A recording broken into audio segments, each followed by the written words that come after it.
Imagine करिए कि आप अपनी पूरी ज़िंदगी एक आइलैंड पर बिताते हैं। आपको कोई भी एहसास नहीं है कि इस आइलैंड के बाहर भी कोई दुनिया है। लेकिन एक दिन आप समुंदर की खोज कर लेते हैं, जिसके बाद से आपकी पूरी दुनिया हिल जाती है। जिस आइलैंड को आप अभी तक सब कुछ मान रहे थे, आपको पता लगता है कि ये आइलैंड सिर्फ एक छोटा सा हिस्सा है अनंत ब्रह्मांड का। कुछ ऐसा ही हुआ साइंटिस्ट कम्युनिटी के साथ कुछ दशक पहले।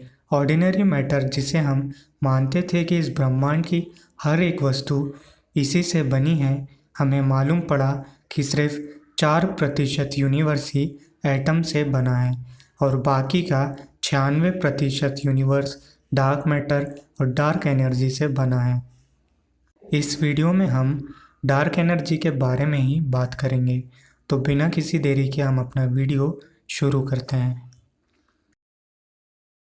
डार्क एनर्जी, इसकी कहानी शुरू होती है खुद ब्रह्मांड की शुरुआत से, जब हमारा यूनिवर्स एक सिंगुलैरिटी के रूप में था और बिग बैंग के बाद एक्सपेंड होना शुरू हुआ।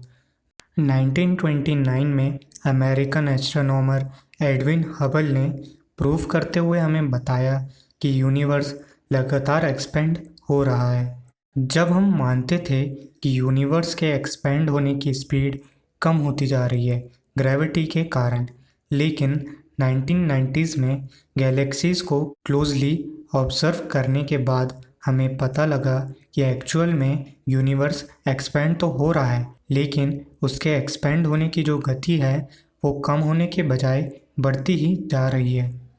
ये एक बहुत ही ज़्यादा शॉकिंग डिस्कवरी थी, क्योंकि यूनिवर्स को बढ़ती गति से एक्सपेंड होने के लिए एनर्जी की ज़रूरत पड़ेगी। तो ये एनर्जी क्या है और कहाँ से आ रही है, इसका हमें कोई भी अंदाज़ा नहीं था और ये एक बहुत बड़ा सवाल बन गया साइंटिस्ट के लिए। और उन्होंने इस एनर्जी को नाम दिया डार्क एनर्जी, क्योंकि इसका सोर्स इनविजिबल था। अब सवाल आता है कि क्या हमारे पास इसके बारे में कोई भी जानकारी नहीं है? तो ऐसा नहीं है। हमारे पास कुछ थ्योरीज हैं जो कि हमें डार्क एनर्जी के बारे में कुछ जानकारी देती हैं। तो आइए हम उनको एक एक करके देखते हैं। तो जो पहली थ्योरी है वो ये कहती है कि डार्क एनर्जी एक्चुअल में खुद स्पेस की प्रॉपर्टी है। आइंस्टाइन की जनरल थ्योरी ऑफ रिलेटिविटी की इक्वेशंस में एक कॉस्मोलॉजिकल कांस्टेंट है, जिसे हम लैम्डा से डिनोट करते हैं। आइंस्टाइन ने ये कांस्टेंट ग्रेविटी को काउंटर बैलेंस करने के लिए और यूनिवर्स को स्टैटिक दिखाने के लिए कांस्टेंट रखा था, और हबल की डिस्कवरी के बाद आइंस्टाइन ने इसको अपना ग्रेटेस्ट ब्लंडर बताया।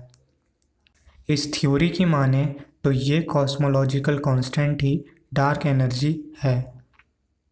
अभी कॉस्मोलॉजिकल कांस्टेंट क्या है?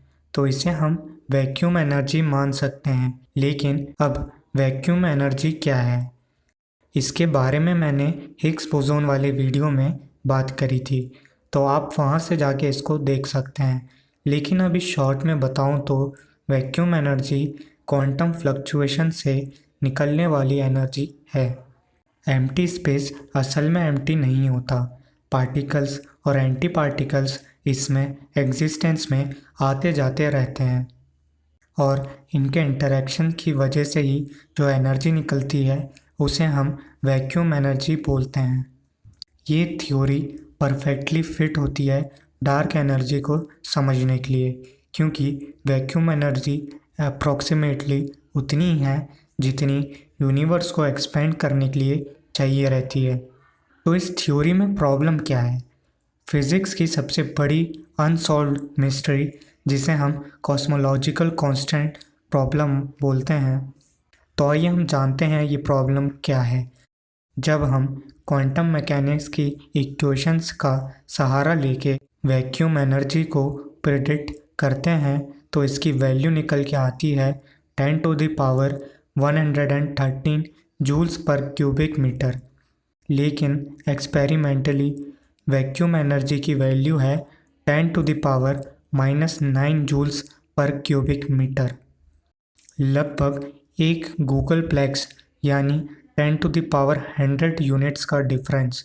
इतना ज़्यादा डिफरेंस आज तक किसी भी एक्सपेक्टेड और एक्सपेरिमेंटल वैल्यू में नहीं देखा गया है। तो यही प्रॉब्लम है इस थ्योरी के साथ। अब दोस्तों बात करते हैं कि अगर हमें डार्क एनर्जी नहीं दिखती तो हम कैसे कंक्लूड कर सकते हैं कि हमारा 70% यूनिवर्स इस डार्क एनर्जी से बना है। 1998 में जब हमने डार्क एनर्जी के बारे में जाना तो इससे पहले हमें पता चला कि हमारा यूनिवर्स 4 डायमेंशन में फ्लैट है और ये हमेशा के लिए एक्सपेंड होगा। और ऐसा होना तभी पॉसिबल है जब क्रिटिकल डेंसिटी की वैल्यू इक्वल हो यूनिवर्स की एक्चुअल क्रिटिकल डेंसिटी के। लेकिन 1998 से पहले सिर्फ 30% क्रिटिकल डेंसिटी ही थी यूनिवर्स के पास मैटर डेंसिटी के रूप में। लेकिन डार्क एनर्जी के बाद ये मिस्ट्री सॉल्व हो गई और हमें बाकी की 70% क्रिटिकल डेंसिटी मिल गई एनर्जी के रूप में। इसलिए डार्क एनर्जी के कॉन्सेप्ट को सही माना कई सारे साइंटिस्ट ने। लेकिन अभी भी कुछ ऐसा वर्ग है साइंटिस्ट कम्युनिटी का जो कि डार्क एनर्जी के अस्तित्व को मानने से इनकार करता है।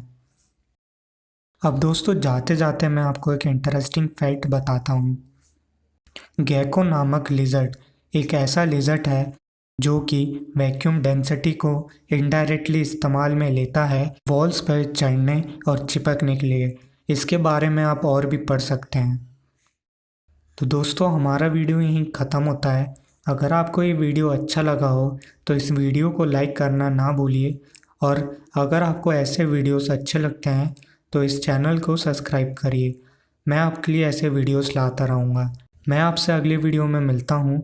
देखने के लिए धन्यवाद।